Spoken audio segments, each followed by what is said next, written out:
समय को भरोसे कोई तब पलटी मार जाए।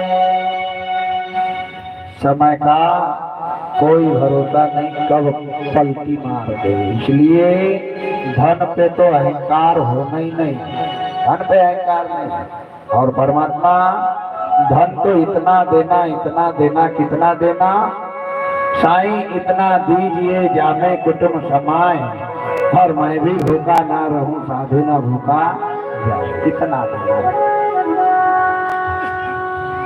आज द्रोण राजा को धर्म पत्नी की याद आई, और धर्म पत्नी की याद आई तो धरा देवी के चार पाई के पास जाकर के, खटिया के बिस्तर के पास जाकर के शीर के तरफ खड़े होकर के रोने लगे, याद करने लगे कि देवी जरा प्राण पिए, आज तो अच्छी होती तो आज मेरे धर्म के काम में मेरा हाथ बटाती। देवी क्या बता, देवी 1 माह से बिस्तर पर पड़ी है, पानी का घूंट कंठ के नीचे नहीं गया। द्रोण राजा 1 माह बीत गए, पानी का घूंट कंठ के नीचे नहीं गया। ऐसी परिस्थिति में संत महात्मा ब्राह्मण दरवाजे पर खड़े हैं। द्रोण राजा याद कर रहे अपनी अर्धांगिनी को, अपनी धरा देवी को, अपनी पत्नी को, और याद करके नेत्रों से आंसुओं की धार बहा रहे हैं, रोते जा रहे हैं। विधाता पत्नी व्रत धर्म का पालन कर रहे हैं कि आज धरा देवी अच्छी होती तो मेरे धर्म के काम में सहयोग बताती, संकट के समय में हाथ बताती।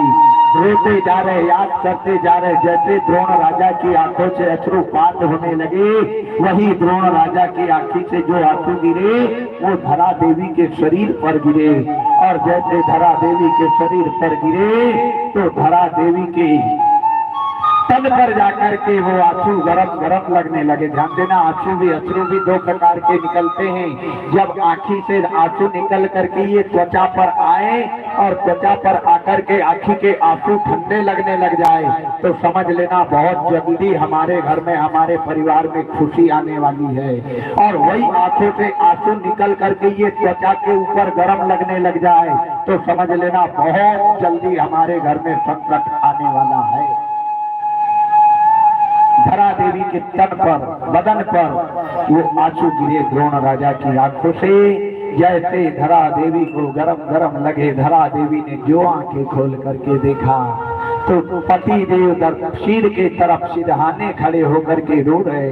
संभल करके बिस्तर पर बैठ करके संभली खड़ी हुई, और खड़ी होकर के दौड़ के जाकर के अपने पति को गले से लगा लिया कि स्वामी क्या बात है, कैसी संकट की घड़ी, कैसा मुसीबत तुम्हारे ऊपर आ गया स्वामी, जो आज तुम मेरे सिरहाने खड़े होकर के रो रहे हो स्वामी, बताओ क्या बात है।